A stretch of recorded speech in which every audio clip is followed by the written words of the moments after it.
Bon, parfait. Donc, pour les personnes qui nous écoutent, moi, c'est Ruby. Je travaille avec Manu depuis quelques mois déjà. Puis, on est en compagnie de Stéphane qui a fait la cohorte d'Évolution Alpha. Fait que Stéphane, j'aimerais ça, si c'est possible, que tu puisses te présenter un peu, nous dire ce que tu fais dans la vie, puis pourquoi tu t'es inscrit à Évolution Alpha. Ouais, parfait. Tu l'as dit, moi, c'est Stéphane.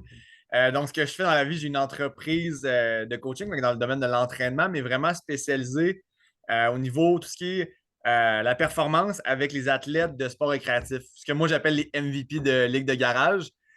Donc, c'est ce que je fais au niveau de mon entreprise.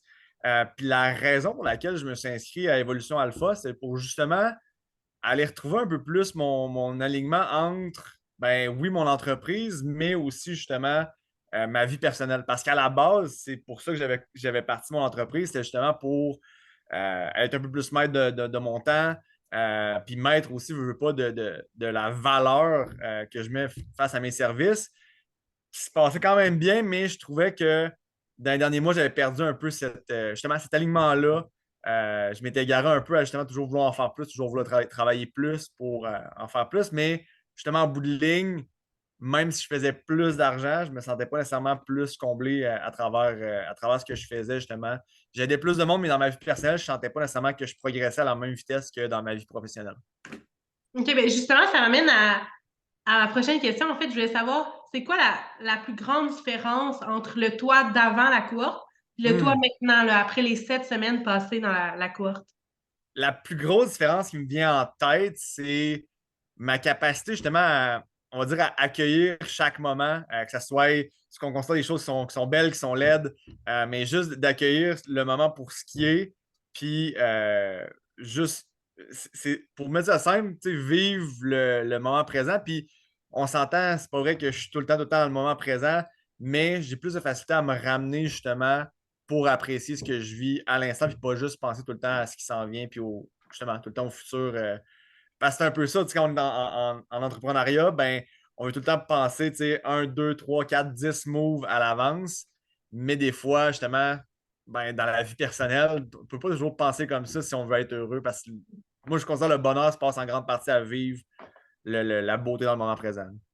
Ah, super. Puis, tu sais, la cohorte, tu es accompagné, oui, de Manu, mais il y a aussi d'autres Hmm. entrepreneurs qui font la cohorte en même temps que toi.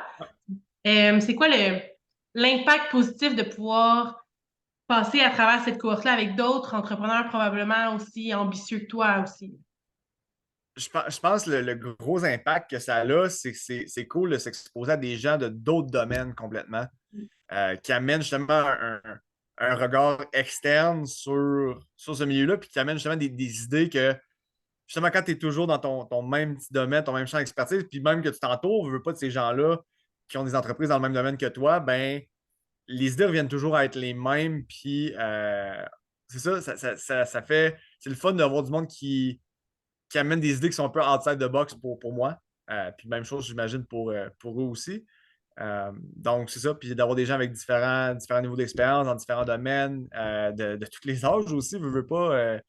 Tu sais, je pense que j'étais quand même dans les plus jeunes de la cohorte. Fait que d'avoir des gens qui ont plus d'expérience sur le marché du travail, plus d'expérience de vie aussi, je pense que ça aide à mettre les choses en perspective. Ah, super. Puis, est-ce qu'il y a quelque chose qui était plus difficile, soit dans ta vie personnelle ou dans ta vie professionnelle avant la cohorte, puis que maintenant, tu as eu les outils, puis c'est devenu plus facile, puis peut-être moins lourd là, au quotidien? Ben, je pense que ce qui était plus difficile pour moi avant, puis je n'ai parlé un peu, c'était je me mettais beaucoup de pression justement par rapport au outcome, par rapport à mes performances, mais en termes de, justement, on va dire du chiffre d'affaires ou du nombre de clients ou ces choses-là, plutôt que de focuser sur ben, c'est quoi les actions, les bonnes actions à mettre en place pour que ça s'occupe de soi-même par la suite.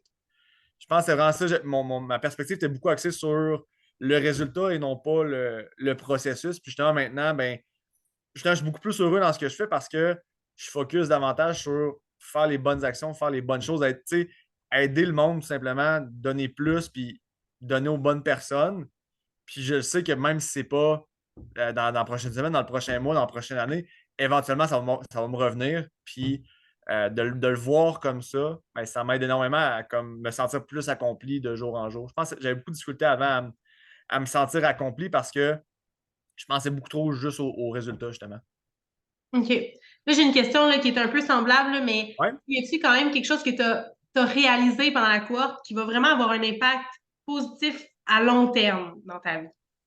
Ouais, puis ça, je l'ai réalisé dans les dernières semaines, c'est que l'être humain, la personne que je veux tant être, j'ai déjà tous ces outils-là, toutes ces qualités-là, je les ai déjà en moi. C'est juste à moi de les exposer davantage. C'est juste à moi de comme me laisser aller un peu plus, d'être un peu plus simplement moi-même pour être la personne que avant je me disais ah, je vais être cette personne en 10 ans alors que je peux déjà l'être aujourd'hui. OK, super. Puis là, comme un petit mot de la fin, là, qu'est-ce que tu aurais envie de dire à quelqu'un qui nous regarde peut-être en ce moment puis qui hésite, là, tu sais, pour des raisons typiques un peu j'ai pas le temps, j'ai pas d'argent ou je Hmm. sais pas si ça va m'apporter vraiment quelque chose. C'est quoi que tu aurais envie de leur dire? Moi, je pense que quand vient le temps d'investir sur nous-mêmes, que ce soit pour justement personnellement ou professionnellement, je pense que la peur, justement, que ce soit d'un point de vue temps, d'un point de vue financier, etc., je pense que ça vient plus du fait que justement, ça vient plus de nous-mêmes qu'on a peur de pas faire ce qu'il faut faire.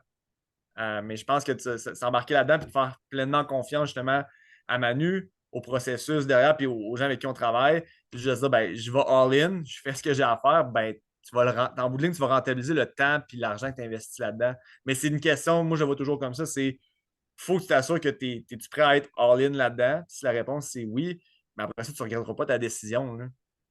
Ah ben super. Ben merci beaucoup Stéphane. Là, Ça fait plaisir. c'était ça pour aujourd'hui. Je suis vraiment contente d'avoir pris du temps puis de jaser de ça avec toi. Plaisir.